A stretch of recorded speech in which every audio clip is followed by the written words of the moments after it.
मुख्यमंत्री अशोक गहलोत ने राजीव गांधी के समय दल बदल विरोधी कानून के बहाने बीजेपी और केंद्र सरकार को घेरा है। उन्होंने कहा, राजीव गांधी ने राजनीति में दल बदल से आया राम गया राम की बुराई को रोकने के लिए दल बदल विरोधी कानून बनाया। आज इस दल बदल कानून का तोड़ निकाल लिया है कि विधायकों से इस्तीफा दिलवा दीजिए। ऐसा कई राज्यों में हुआ है। इसी तरीके से चुनी हुई सरकारें बदल रही हैं। ऐसे हालात में देश चल रहा है। नई पीढ़ी को समझना पड़ेगा। यह तब समझेंगे जब इतिहास पढ़ेंगे। इतिहास वही बना पाते हैं जो इतिहास का अध्ययन करते हैं, उसे समझते हैं। गहलोत ने यह बात शुक्रवार को राजीव गांधी जयंती पर आयोजित वर्चुअल कार्यक्रम में कही। गहलोत ने कहा, आज सत्ता में बैठे लोग बात करते हैं परंपराओं की, व्यवहार में उनसे आलोचना भी सहन नहीं होती। आलोचना करने वालों को तो देशद्रोह ही मानते हैं। जिस रूप में देश चल रहा है उसकी हमें चिंता होनी चाहिए। नाम बदलना बड़ा आसान होता है, लेकिन इससे इतिहास नहीं बनता। तथ्यों को तोड़ने मरोड़ने से इतिहास नहीं बदल सकते।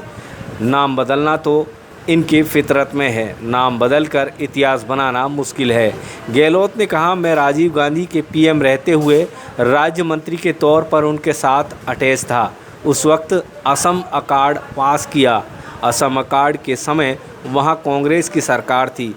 अकार्ड का फैसला कांग्रेस सरकार को नुकसान कर रहा था। राजीव गांधी ने प्रफुल्ल कुमार महतो और असम गण परिषद के लोगों को महत्व दिया। उस समय के कांग्रेस सरकार के मुख्यमंत्री ने इस्तीफा दिया। देश एक रहे, अखंड रहे, इसलिए राजीव गांधी ने असम में कांग्रेस की सरकार को कुर्बान किया। दल बदल नहीं होना चाहिए पार्लियामेंट में, असेंबली के अंदर। अच्छा उद्देश्य था, तो अभी भी उसकी धज्जियां उड़ रही है। कोई तरीका निकाल करके अब नया तरीका अपना लिया वर्तमान हुकूमत करने वालों ने, कि आप इस्तीफा दिलवा दीजिए विधायकों के, वापस खड़ा कर देंगे, जनबल के आधार पर चुनाव जीत के आ जाएंगे। चुनाव जीत के आ भी रहे हैं, सरकारें बदल रही है, चुनी हुई सरकारें बदल रही है देश के अंदर। ऐसे हालातों में देश चल रहा है। नई पीढ़ी को आपको हमको समझना पड़ेगा, और तब समझेंगे जब हम लोग इतिहास का अध्ययन करेंगे। चाहे वो आजादी के आंदोलन का इतिहास हो, चाहे आजादी के बाद का हो, तब जाके हम अपना खुद का इतिहास बना पाएंगे। इतिहास वही बना पाते हैं जो खुद इतिहास का अध्ययन करते हैं, इतिहास से सबक लेते हैं, सीखते हैं और उन परंपराओं को एडॉप्ट करते हैं जो हमारे देश की महान परंपराएं हैं प्राचीन काल से। बात तो करते प्राचीन काल की परंपराओं की, और व्यवहार के अंदर आलोचना भी सहन नहीं होती लोगों से, आलोचना भी सहन नहीं होती।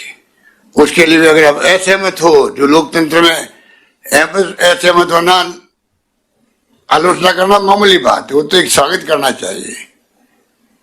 पर आज उसको हम लोग देशद्रोह मानते हैं, देशद्रोही मानते हैं। तो जिस रूप में आज देश चल रहा है उसकी चिंता भी हम सबको होनी चाहिए, और विशेष रूप नई पीढ़ी को, क्योंकि कल आने वाला फ्यूचर आपके कंधों पर आएगा। इतिहास को तोड़ना मोड़ना आसान होता है, इतिहास बनाना बहुत मुश्किल होता है। नाम बदलने का तो फितरत में है।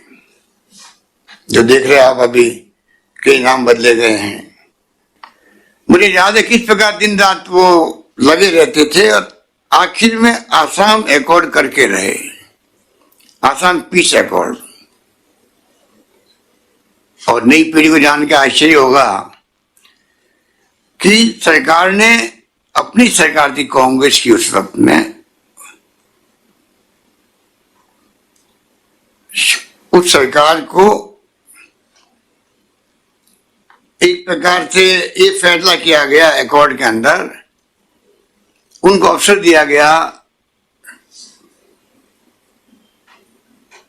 प्रफुल्ल कुमार महतो को और उनकी पूरी टीम को, जो आसाम गण परिषद के आंदोलनकारी थे, सत्ता आप संभालिए। और इस्तीफा हुआ कांग्रेस के मुख्यमंत्री का, मिस्टर हितेंद्र शेखिया का, जहां तक मैं समझता हूँ। एक सरकार को कुर्बान किया गया पूरा देश एक रहे, अखंड रहे। इसलिए हम बार बार कहते हैं कि ये महात्मा गांधी के जमाने में जब इंदिरा गांधी पंडित जवाहरलाल नेहरू, सरदार वल्लभ भाई पटेल, मौलाना अबुल कलाम आजाद का जमाना था, जब अम्बेडकर ने बनाया संविधान, उस जमाने की बात मैं करता हूं कि वो जो नीतियां बनी, जो प्रोग्राम बनाए गए देश के लिए दूरदृष्टि रख करके, जो सिद्धांत प्रतिपादित किए गए, अनेकता में एकता वाला मुल्क है, उस रूप में संविधान की रचना की गई।